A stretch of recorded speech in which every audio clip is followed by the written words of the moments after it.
1 year after Olivia Chow was sworn in as Toronto's mayor, a new poll shows that she still has strong support.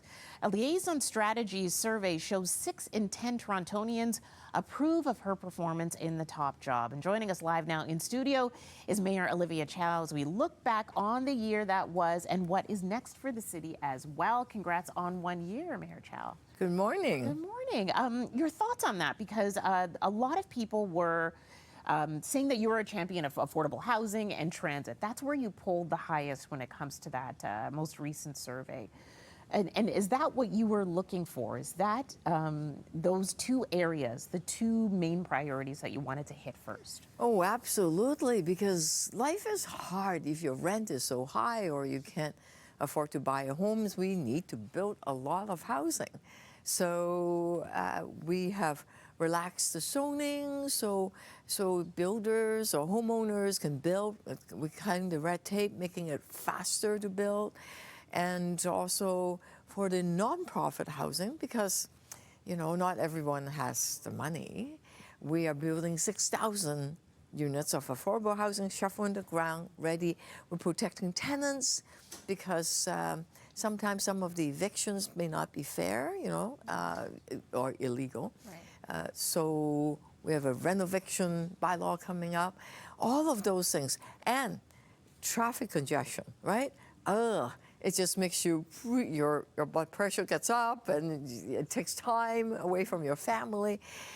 That's because we haven't built transit for so long. So yeah, we are pushing more bus service, building transit, and hiring people to direct traffic, and more people working in the subway station. So all of those are really important, made possible by the new deal that we had with the province, which was great. And that was one of the areas as well, your ability to communicate and to have good relations with the province was one that was mentioned in this last survey.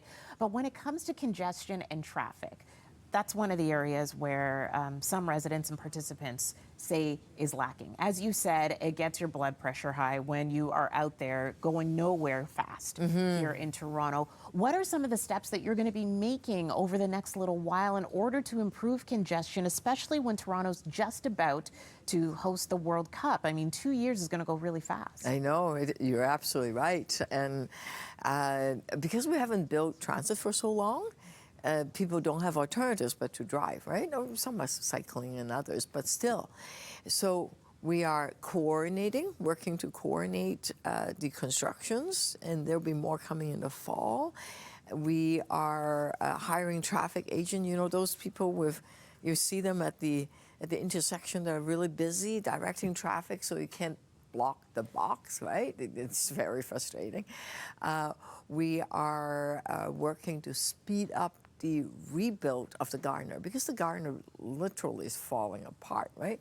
We are not just fixing it, we are rebuilding it.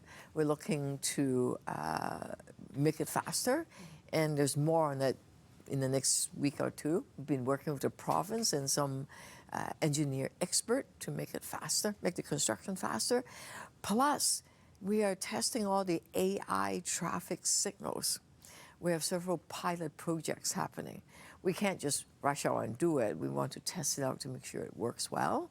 So along University, for example, some of those traffic lights are coordinated by AI, and we are partnering with Rogers, Bell, and TELUS to do all these smart AI thing. Make it work. Yeah, making it work. So, but it's still at a pilot stage. We're rolling it out.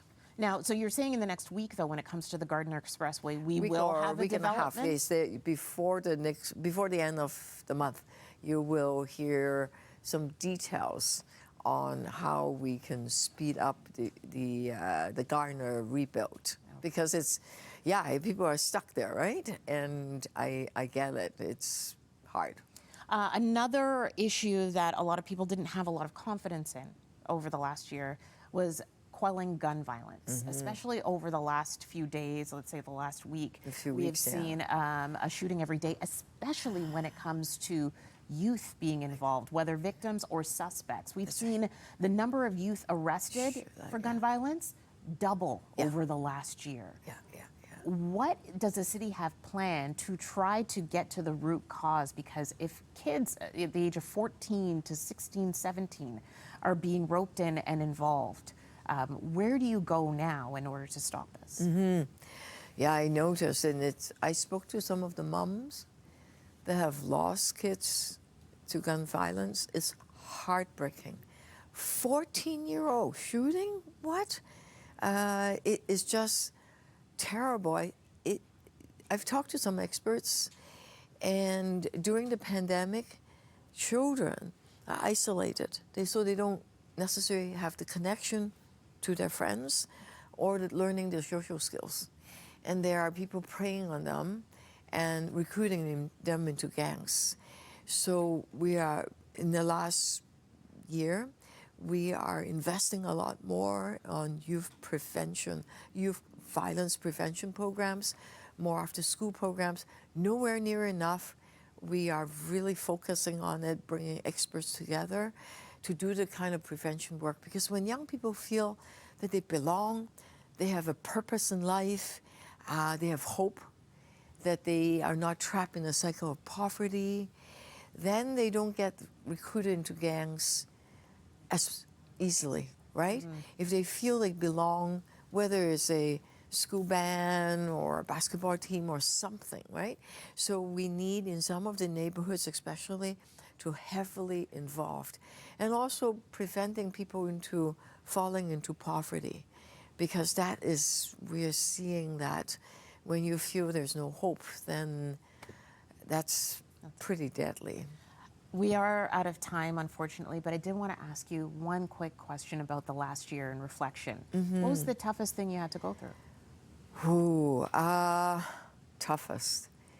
Very long hours, but I don't mind that. The toughest is looking at all the things that are falling apart, because City of Toronto has old infrastructure. City Hall, subway stations, all of it are just sort of falling apart, and we don't have the money. So discovering that big budget deficit and leaking roofs over at City Hall, all of that is tough. But the good thing is, Torontonians, we're resilient. We said, we'll work together and we'll create a caring city. We'll be able to conquer these challenges, which is wonderful. All right. Well, congratulations once again on 1 year in. Got 2 more years before the next election as well. Thank you so much, Mayor Olivia Chow. Thank you so much. No problem. And lots of festivals out there. See you on the streets. Oh yeah, Ribfest. We're already planning in here in this building to go. All right. Yep. I'll see you tonight. 7:42 here on BT. We're going to take a look at the forecast and send things over to Frank. Good morning, Frank. Hey, Ribs.